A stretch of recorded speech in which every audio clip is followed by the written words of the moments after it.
Assalamualaikum warahmatullahi wabarakatuh. Selamat pagi dan salam sejahtera untuk kita semua. Pertama-tama, marilah kita panjatkan puji dan syukur kepada Allah Subhanahu wa Ta'ala yang telah mencurahkan segala nikmat, rahmat, dan hidayatnya, sehingga kita dapat berkumpul di acara penyuluhan kesehatan mengenal anemia di pagi hari ini. Salawat serta salam selalu kita curahkan pada junjungan kita Nabi besar Muhammad SAW.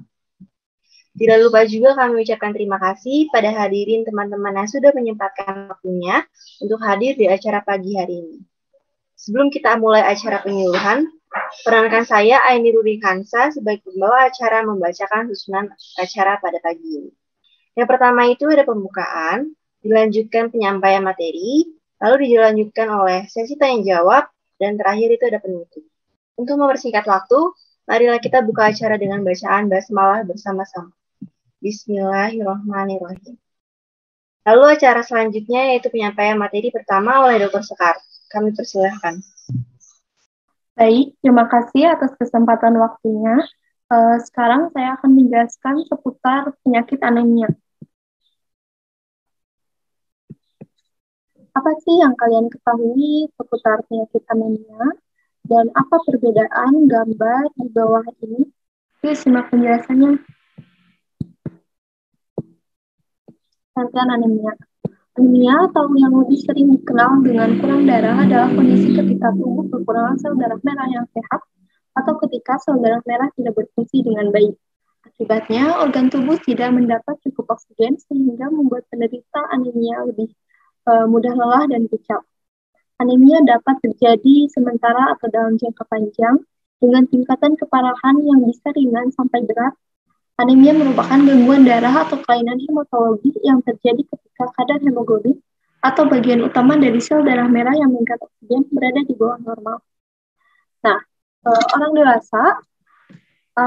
dewasa yang dikatakan menderita anemia bila kadar hemoglobinnya di bawah 14 gram per desiliter untuk laki-laki, sedangkan untuk perempuan 12 gram desiliter. Apabila kadar hemoglobin di bawah 8 gram per desiliter, itu anemia sudah tergolong berat ya, dan disebut dengan anemia grafis. Untuk mengatasi anemia tersebut, kepada penyebab yang mendasarinya, mulai dari konsumsi suplemen zat besi, transfusi darah, ataupun bahkan bisa sampai operasi. Nah, di sebelah kanan kita, ini adalah gambar sel darah kita yang ketika kita terjadi anemia, sedangkan yang bawah ketika sel darah kita normal. Bisa terlihat kalau normal itu sel darah merahnya masih menggumpal, masih banyak. Dan sedangkan pada yang atas itu kita terjadi ketika kita mengalami anemia. Itu sel darah merahnya sedikit ya. Terus yang kedua, penyebab anemia. Anemia terjadi ketika tubuh kekurangan sel darah merah atau sehat. Akibatnya, sel-sel dalam tubuh tidak mendapat oksigen dan tidak berfungsi sebagai secara normal. Yang pertama itu secara garis besarnya, anemia disebabkan oleh produksi sel darah merah yang kurang. Yang kedua, kehilangan darah secara berlebihan. Dan yang ketiga, hancurnya sel darah merah yang terlalu cepat. Kita akan bahas seputar jenis-jenis anemia berdasarkan penyebabnya ya. Nah, ini ada beberapa jenis anemia. Yang pertama, anemia akibat kekurangan zat besi. Kekurangan zat besi membuat tubuh tidak mampu menghasilkan hemoglobin. Kondisi ini bisa terjadi akibat kurangnya asupan zat besi dalam makanan atau karena tubuh tidak mampu menyerap zat besi, misalnya akibat penyakit celak. Yang kedua, anemia pada masa kehamilan. Ibu hamil memiliki nilai hemoglobin yang lebih rendah dan hal ini normal. Meskipun demikian, kebutuhan hemoglobin meningkat saat hamil sehingga dibutuhkan lebih banyak zat pembentuk hemoglobin, yaitu zat besi, vitamin B12, dan asam folat. Yang ketiga, anemia akibat pendarahan. Anemia dapat disebabkan oleh pendarahan berat yang terjadi secara perlahan dalam waktu yang lama atau terjadi seketika. Penyebabnya bisa cedera, gangguan menstruasi, wasir, peradangan pada lambung, kanker usus, ataupun HIV/AIDS. Yang selanjutnya ada anemia aplastik. Anemia aplastik terjadi ketika kerusakan pada sumsum tulang membuat tubuh tidak mampu lagi menghasilkan sel darah merah dengan optimal. Kondisi ini diduga dipicu oleh infeksi, penyakit autoimun, paparan zat kimia beracun, serta efek samping obat antibiotik. Yang kelima ada anemia hemolitik. Terjadi ketika penghancuran sel darah merah lebih cepat daripada pembentukannya. Kondisi ini diturunkan dari orang tua atau didapat setelah lahir akibat kanker darah, infeksi bakteri, virus, atau penyakit autoimun. Yang keenam ada anemia akibat penyakit kronis. Beberapa penyakit dapat mempengaruhi proses pembentukan sel darah merah, terutama bila berlangsung dalam jangka panjang.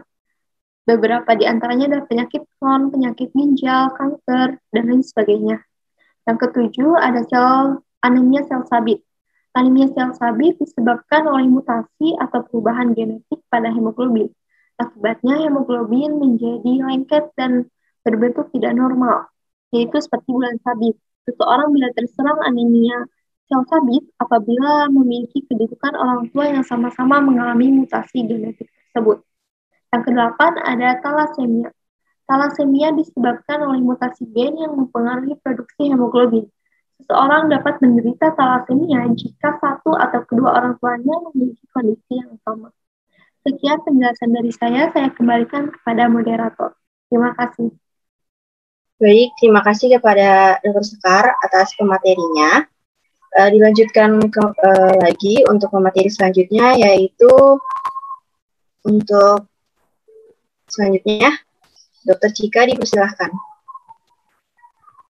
Baik, terima kasih moderator atas kesempatan yang diberikan. Selanjutnya di sini saya akan menjelaskan terkait gejala pada anemia.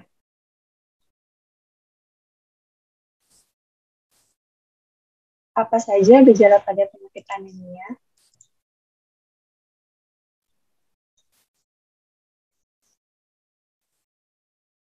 Nah, gejala anemia ini sangat bervariasi tergantung pada penyebabnya. Penderita anemia bisa mengalami gejala berupa pertama ada lemas dan cepat lelah. Yang kedua sakit kepala dan pusing. Lalu juga ada nyeri pada dada, napasnya pendek. Lalu juga dingin pada tangan dan kaki. Ada juga detak jantung yang tidak teratur. Gejala-gejala ini awalnya sering tidak disadari oleh si penderita, namun akan makin terasa sering bertambah parahnya kondisi anemia jika tidak segera mengetahui lebih awal. Selanjutnya, kapan sih waktu yang tepat untuk ke dokter? Nah, periksakan diri Anda, teman-teman di sini, ke dokter apabila merasa cepat lelah atau mengalami gejala anemia yang makin lama makin memburuk gitu. Bila seseorang menderita anemia yang memerlukan pengobatan jangka panjang atau bahkan rutin menerima transfusi darah, maka seorang itu perlu melakukan kontrol rutin ke dokter untuk memantau perkembangan penyakitnya. Lalu, bagi ibu hamil, menurunkan HB merupakan hal yang normal untuk menjaga kesehatan ibu dan janin. Periksakan kehamilan secara rutin ke dokter kandungan. Dokter kandungan akan memberikan suplemen untuk mencegah anemia saat kehamilan. Selanjutnya, di sini ada beberapa. Bila Anda kelainan genetik yang menyebabkan anemia, misalnya thalassemia, lalu ada atau dari keluarga yang menderita penyakit tersebut, disarankan untuk konsultasi dengan dokter sebelum berencana memiliki keturunan. Nah, di sini ada beberapa penyakit jika seseorang mengalami kondisi yang dapat menimbulkan anemia, yaitu ada penyakit ginjal, gangguan menstruasi, kanker, dan juga usus.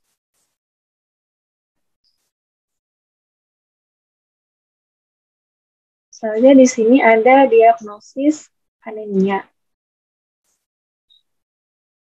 Nah, untuk menentukan apakah pasien menderita anemia, biasanya seorang dokter akan melakukan hitung darah lengkap. Melalui tes darah, dokter juga akan mengukur kadar zat besi, hematokrit, vitamin B12, dan asam folat dalam darah, serta memeriksa fungsi ginjal. Pemeriksaan tersebut dilakukan untuk mengetahui penyebab dari anemia. Selain ada tes darah, dokter juga akan melakukan pemeriksaan lanjut lain untuk mencari penyebab anemianya. Seperti pada gambar di sini, yang pertama itu yang bagian kiri atas ada endoskopi. Nah, ini tuh untuk melihat apakah lambung atau usus itu mengalami perdarahan. Lalu di atas kanan, sampingnya tadi endoskopi, itu ada USG panggul. Jadi, untuk mengetahui penyebab gangguan menstruasi yang menimbulkan anemia. Di bawah kiri itu ada pemeriksaan aspirasi sumsum tulang, yaitu untuk mengetahui kadar, bentuk, serta tingkat kematangan sel darah dari pabriknya langsung. Dan yang terakhir itu di bawah kanan gambarnya ada pemeriksaan sampel cairan ketuban saat kehamilan. Nah, ini itu untuk mengetahui kemungkinan janin menderita kelainan genetik yang menyebabkan anemia. Baik, sekian penjelasan dari saya. Kurang lebihnya mohon maaf. Saya kembalikan kepada moderator. Terima kasih. Baik, terima kasih kepada Dr. Cika atas penyampaian materinya. Dilanjutkan lagi untuk pemateri terakhir yang disampaikan oleh Dr. Putri. Kepadanya kami persilahkan. Baik, terima kasih kepada moderator. Selanjutnya akan saya lanjutkan dengan bagaimana cara pengobatannya. Next.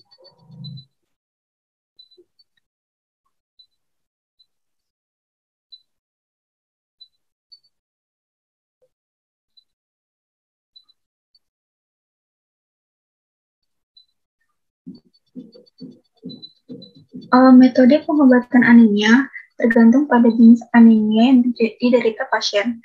Perlu diketahui, pengobatan bagi satu jenis anemia ini bisa berbahaya bagi anemia jenis lain. Maka dari itu, dokter tidak akan memulai pengobatan sebelum mengetahui penyebabnya dengan pasti. Di sini ada beberapa contoh pengobatan anemia atau obat kurang darah berdasarkan jenisnya. Yang pertama, anemia akibat kekurangan zat besi.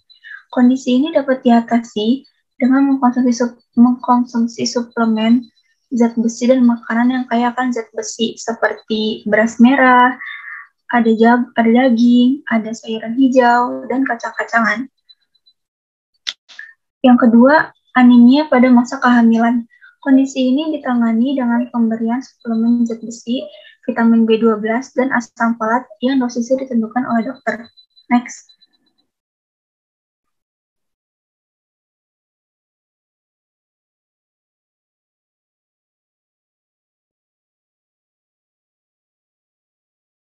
Kondisi ini diobati dengan menghentikan pendarahan. Bila diperlukan, dokter juga akan memberikan suplemen zat besi atau transfusi darah. Yang keempat ada anemia aplastik. Anemia aplastik ini pengobatannya dengan transfusi darah untuk meningkatkan jumlah sel darah merah atau transplantasi atau cangkok sumsum tulang. Bila sumsum tulang pasien tidak bisa lagi menghasilkan sel darah yang sehat. Yang kelima ada anemia hemolitik. Anemia hemolitik ini pengobatannya dengan menghentikan konsumsi obat yang memicu anemia hemolitik, mengobati infeksi, mengkonsumsi obat-obatan imunosupresan atau pengangkatan limpa yang sering disebut splenektomi. Next.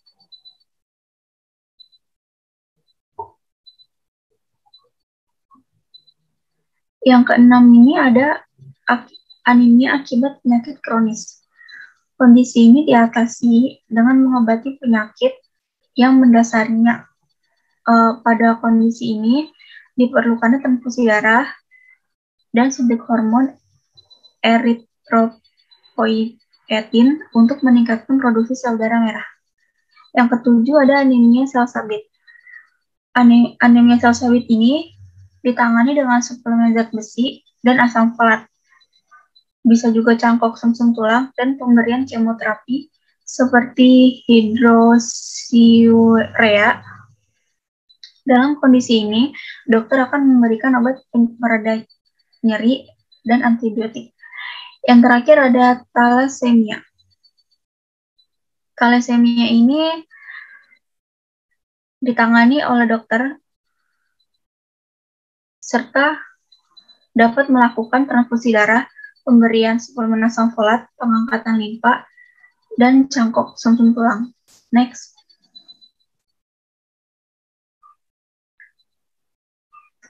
Selanjutnya ada komplikasi anemia. Anemia ini harus segera ditangani. Jika tidak, berisiko menyebabkan beberapa komplikasi serius seperti kesulitan melakukan aktivitas karena lelah, masalah pada jantung, gangguan paru-paru, komplikasi kehamilan, dan gangguan proses tumbuh kembang jika anemia terjadi pada anak-anak atau bayi. Dan terakhir, rentan terkena infeksi. Lalu ada pencegahan anemia. Dari beberapa jenis anemia, seperti anemia pada masa kehamilan dan anemia akibat kekurangan zat besi, dapat dicegah dengan pola makan kaya nutrisi, seperti makanan kaya zat besi dan asam folat. Contohnya itu daging, sereal, kacang-kacangan, sayuran berdaun hijau gelap, roti, dan buah-buahan. Selanjutnya ada makanan kaya vitamin B12 seperti susu dan produk turunannya, serta makanan berbahan dasar kacang kedelai seperti tempe dan tahu. Yang terakhir ada makanan kaya vitamin C, seperti buah-buahan kaya jeruk, melon, tomat, dan stroberi. Selain dengan makanan, anemia akibat kurang zat besi juga dapat dicegah dengan mengkonsumsi suplemen zat besi secara rutin. Next.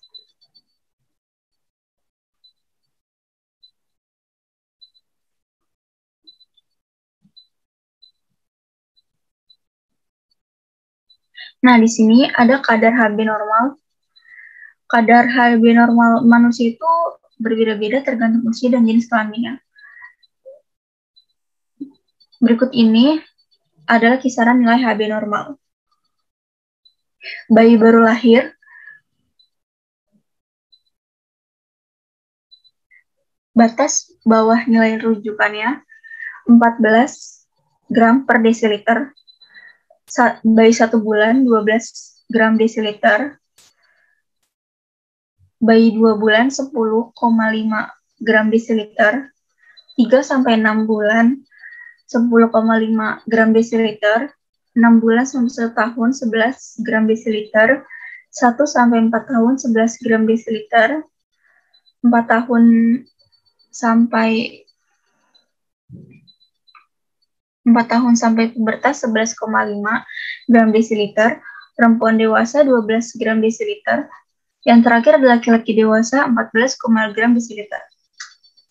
Untuk mengetahui apakah asupan nutrisinya sudah cukup, segera berkonsultasi dengan dokter spesialis gizi bila Anda atau keluarga penderita anemia akibat kelainan genetik, seperti anemia sel sabit atau thalassemia. Konsultasi dengan dokter sebelum merencanakan kehamilan agar kondisi ini tidak terjadi pada sang jabang bayi. Terima kasih atas waktu untuk pemberian materi hari ini. Saya kembalikan kepada moderator. Baik, terima kasih kepada Dr. Putri atas penyampaian materinya. Lalu dilanjutkan untuk sesi tanya jawab. Diingatkan bagi yang ingin bertanya bisa raise hand terlebih dahulu. Lalu membuka mic-nya, perkenalkan diri, dan ingin bertanya kepada siapa. Terima kasih.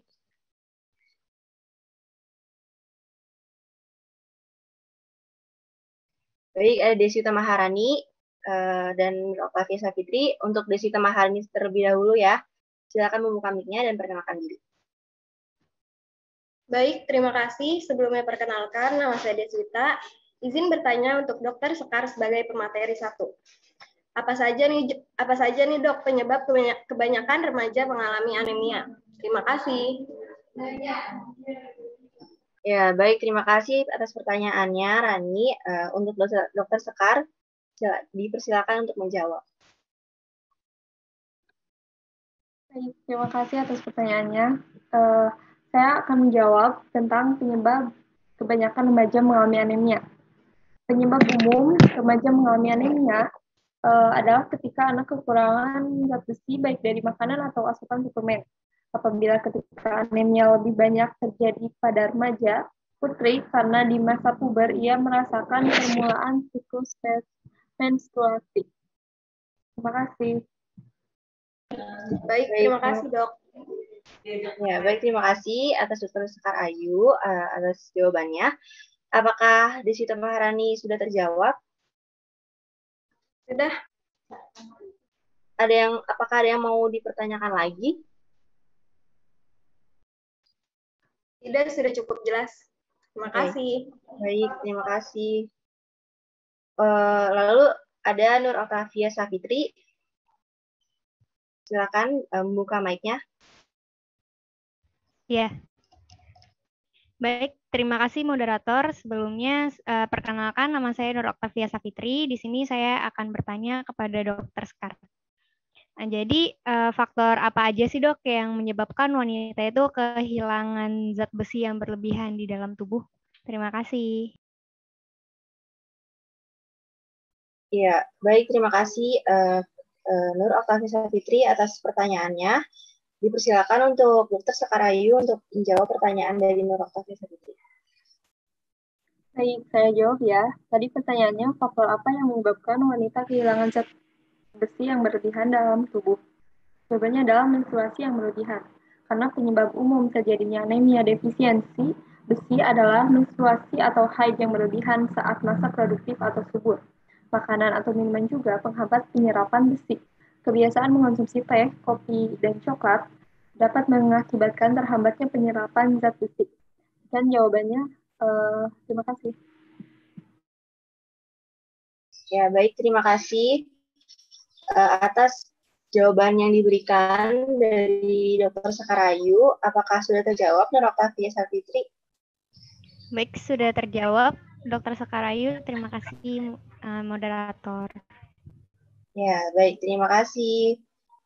Selanjutnya, untuk materi selanjutnya, apakah ada yang ingin bertanya? Bisa raise hand terlebih dahulu.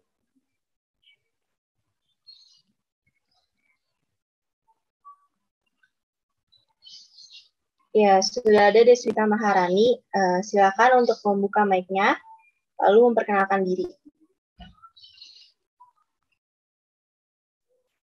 Baik, terima kasih. Sebelumnya perkenalkan, nama saya Deswita. Izin bertanya kepada Dokter Cika sebagai pemateri 2. Bagaimana nih dok cara mendiagnosis anemia secara mandiri? Terima kasih. Ya, baik. Terima kasih atas pertanyaannya.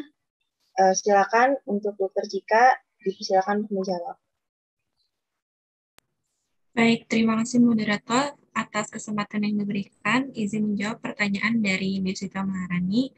Jadi kita bisa melakukan pemeriksaan konjungtiva. Nah, konjungtiva ini merupakan selaput bening yang melapisi seluruh bagian terdepan mata dan menjadi pelindung pada mata. Normalnya warna merah. Kalau misalkan pucat, itu kemungkinan kalian terkena anemia atau gejala kurang darah. Seperti itu. Apakah sudah cukup terjawab?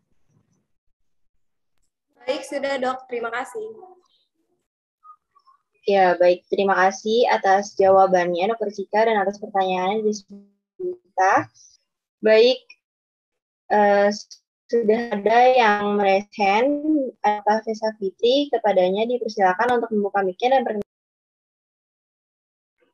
Baik, terima kasih moderator. Izin bertanya kepada Dokter Cika, apa saja sih dok gejala-gejala anemia pada anak? Terima kasih. Ya, terima kasih atas pertanyaannya kepada Dokter Cika. Dipersilakan untuk menjawab. Baik, terima kasih moderator atas kesempatan yang diberikan. Pertanyaan cukup menarik kepada Nur Octavia. Jadi, sebagian besar anak yang mengalami anemia itu biasanya tidak menunjukkan gejala.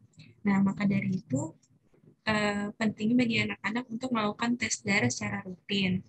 Namun Anda sebagai orang tua mungkin bisa melihat beberapa tanda atau gejala anemia yang sudah saya jelaskan tadi, seperti terlihat pucat, mudah lelah, kerap merasa pusing, terus napas terasa lebih cepat, jantungnya juga berdetak lebih cepat, kulitnya menjadi kuning, dan juga atau urin yang berwarna gelap.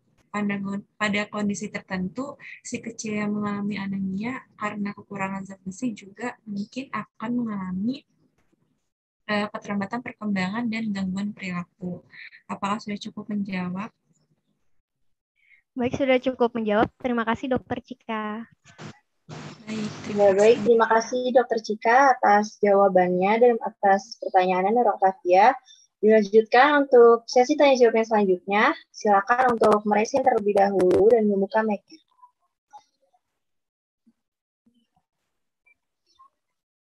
Ya, sudah ada Deswita. Ya, baik. Silakan membuka mic-nya dan perkenalkan diri terlebih dahulu. Baik, terima kasih. Sebelumnya perkenalkan, nama saya Deswita. Izin bertanya untuk Dokter Putri sebagai pemateri 3. Pertanyaannya, bagaimana nih dok cara mencegah anemia karena kekurangan zat besi seperti yang dialami pada remaja umumnya? Terima kasih. Ya, terima kasih atas pertanyaannya kepada Dokter Putri. Dipersilakan untuk menjawab pertanyaan dari Deswita. Ya, baik. Terima kasih atas pertanyaannya. Kalau misalkan penyebab utama dari anemia itu kekurangan zat besi, segera berikan suplemen zat besi yang sesuai dengan kebutuhan dan melakukan perubahan pola makan dengan memperhatikan asupan gizi serta berolahraga secara teratur. Contohnya, misalkan asupan zat besi didapatkan dengan meningkatkan makanan yang akan kandungan zat besi, seperti sayur-sayuran hijau, tomat, pisang, kacang-kacangan, hingga protein. Apakah jawabannya sudah cukup? Baik, sudah dok. Terima kasih. Ya, terima kasih kembali. Baik, terima kasih atas Dokter Putri atas jawabannya dan Deswita atas pertanyaannya. Dipersilakan untuk Nur Oktavia Savitri untuk membuka mic-nya dan perkenalkan diri terlebih dahulu. Baik, terima kasih moderator. Izin bertanya kepada Dokter Putri, apa saja sih dok makanan yang dapat menyembuhkan anemia? Terima kasih. Ya, terima kasih atas pertanyaannya. Kepada Dokter Putri dipersilakan untuk menjawab. Baik, saya jawab ya. Untuk mencegah anemia ini dapat dilakukan dengan cara mengkonsumsi makanan yang mengandung zat besi, baik dari sumber nabati maupun hewani, seperti sayur bayam, jeruk, akar bit, atau buah bit, brokoli, daging merah, hati ayam, telur, bisa juga selai kacang, kacang almond, beras merah, kacang kedelai, dan roti gandum. Apakah sudah cukup jawabannya? Sudah cukup terjawab. Terima kasih Dokter Putri. Ya, terima kasih kembali. Ya, baik. Apakah masih ada yang ingin ditanyakan? Sepertinya sudah tidak ada ya. Baik, sepertinya materi yang disampaikan oleh Dokter Sekar, Dokter Cika, dan Dokter Putri sangat bermanfaat sekali. Dan juga karena semua materi dan semua pertanyaan sudah disampaikan, semoga penyuluhan pada hari ini dapat bermanfaat bagi kita semua. Amin. Lalu acara yang terakhir adalah penutup. Marilah kita tutup acara hari ini dengan bacaan hamdalah bersama-sama. Alhamdulillahirabbil alamin. Sekian acara penyuluhan hari ini. Terima kasih atas partisipasi dan kehadiran pada hadirin semua. Saya selaku pembawa acara mohon maaf apabila ada tutur kata yang kurang berkenan. Akhir kata, wassalamualaikum warahmatullahi wabarakatuh. Waalaikumsalam warahmatullahi wabarakatuh.